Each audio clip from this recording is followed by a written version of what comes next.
Okay, here we go. Video on inverse trig functions. Oh, I forgot to write something down. Derivatives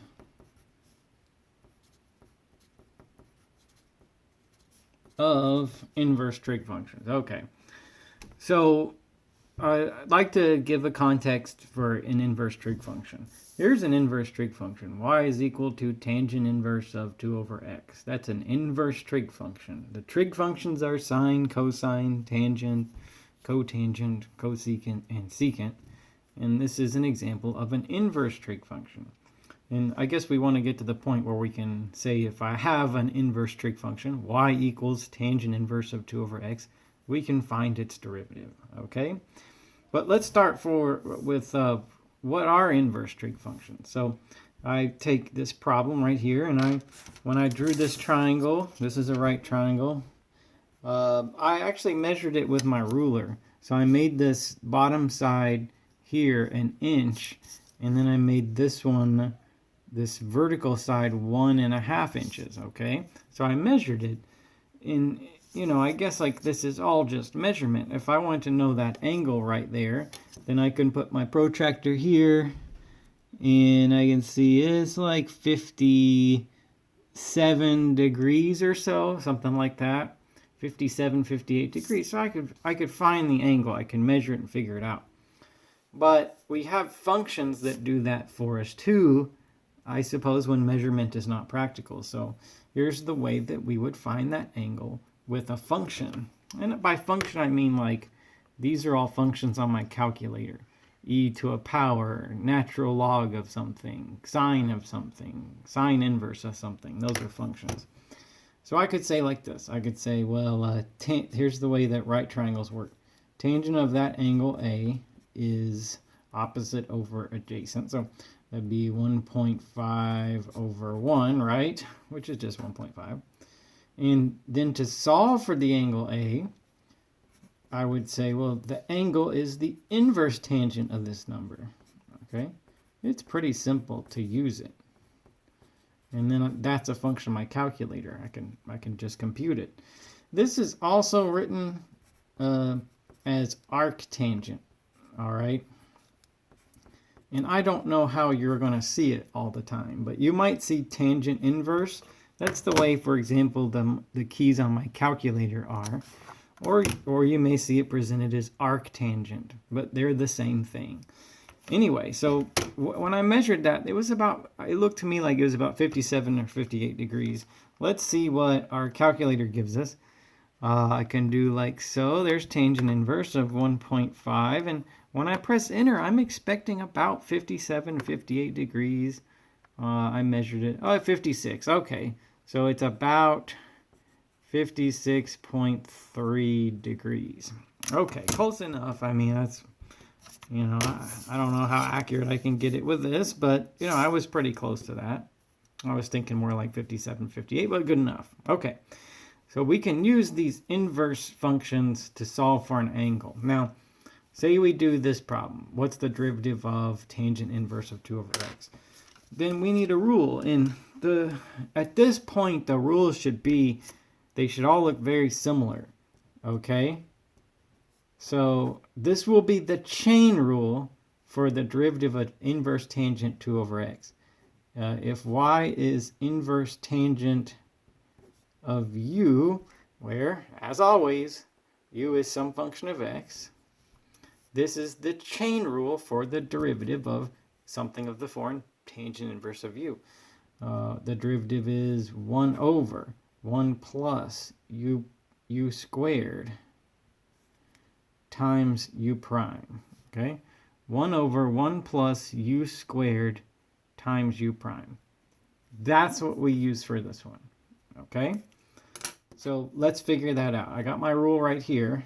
So y prime, the derivative of tangent inverse 2 over x, that's going to be 1 over 1 plus 2 over x squared times, what's the derivative of 2 over x? It's negative 2 over x squared. Okay, so you're looking at 1 over 1 plus u squared times u prime. You're looking at this right here, okay? Now, let's reduce this, as always. Let's see, I'm gonna say 1 over 1 plus, what is 2 over x squared? That square applies to both the 2 and the x. So that's going to be 4 over x squared. And then this is negative 2 over x squared. Okay. And then I can multiply these fractions straight across. You see the bar right there, and you see the bar here. So if I do that, I'll get a negative number. So I'll put negative. And then I'll get 2 on top right there, 2 times 1. I have to distribute this x squared across that. So x squared times 1 is x squared. And then x squared times 4 over x squared is just 4. Okay? Because of the cancellation. And there's my derivative. Okay. Now I hope the rules are, like, the more you see the chain rule for different functions, the more I hope it looks the same, as long as you have the rule handy. I guess if you had to memorize the rules, that would present extra challenge to this whole thing. But if you don't, then you just have to find the rule for the problem and do what it says. Okay? All right, so let's take a word problem. So this is like sort of a common type of example that somebody might see for this. And I thought we'd make it interesting. All right, so let's say you're standing right here from some observation point on the ground. And then there's this UFO flying towards you at 312 miles per hour. All right. And let's say that it has constant altitude, meaning it's not going up or down. It has a constant altitude of 5 miles as it flies towards you. And we'll say that, well, it's flying towards me and it will be X miles away from me at any moment. Okay. All right. So I know that's kind of far out, but it serves as a good enough example for what we're doing right now. Let's do this first. Write theta as a function of x. Okay. So what's that mean? It means that, I don't know, if there's some formula where if I put the x in, then I can compute the theta. Like if I knew this distance, I could calculate that angle. That's what we mean when we say write theta as a function of x. Well, that's kind of like that problem I just did with this triangle. Okay, I can start with an equation that is true. So tangent of theta is equal to 5 over x. Therefore, if you would like an equation where the x goes in and the theta comes out, it's going to be theta is equal to tangent inverse of 5 over x. Okay, so there's my theta as a function of x. Now, let's look at the next part. How fast is the angle changing when the UFO is horizontally 3 miles away from you? So yeah, sure, I imagine if you were in this crazy situation of seeing a UFO flying towards you in the air, that angle that directs your perspective to it is going to have to be changing, all right? As you watch it, you know, maybe this changes like so many degrees per second or degrees per hour or something like that. But it's changing somehow with respect to time. Okay, now, to answer this, we'll get it from this, okay? So let's see, here's my true equation. Okay, isn't it true that x is a function of time? The distance the UFO is away from you is a function of time. It's changing from moment to moment as the UFO flies towards you. And isn't theta a function of time? So yeah, it's changing moment to moment. That angular perspective to see the UFO changes as it flies towards you. Everything here is a function of time. So there was a topic that we covered called related rates. And even if you don't hear this from me, you can go look up what related rates are. the rate that the UFO flies towards you is related, has everything to do with the rate that that angle is changing right there. So I take the derivative of this with respect to time, meaning I consider that I'll find the derivative of everything that's there with the rule, but every function, every variable gets multiplied by its derivative with respect to time. So that's the way we did the related rate. You might have to go back and look at that to see the similarity here. So theta, what's the derivative of theta? It's 1, but theta is a function of time. So we have to say not 1, but 1 times d theta dt. What's the derivative of tangent inverse? 5 over x. Well, so that's 1 over 1 plus 5 over x squared times negative 5 over x squared. That's the derivative of tangent inverse 5 over x. It is, but x is a function of time. As the UFO flies towards you, this aspect of the triangle is getting smaller. So I'll say dx dt, right? Because x is a function of time. Now that's the one I'm looking for. How fast is the angle changing? That's this one, okay? I want this. But I have that one. Why do I have that one? Well, because I know how fast the UFO is flying towards me. It's flying towards me at 312 miles per hour. That means that this distance right here is getting smaller at 312 miles per hour because it's flying this way, okay? So I know that one. So here goes. If, like, say I put in dx dt negative 312 miles per hour, negative because it's getting smaller, the x aspect is getting smaller, then I can put all this together like this. Let's do d theta dt. So that's going to be 312 times 5 on top. Let me see, it's 312 times 5.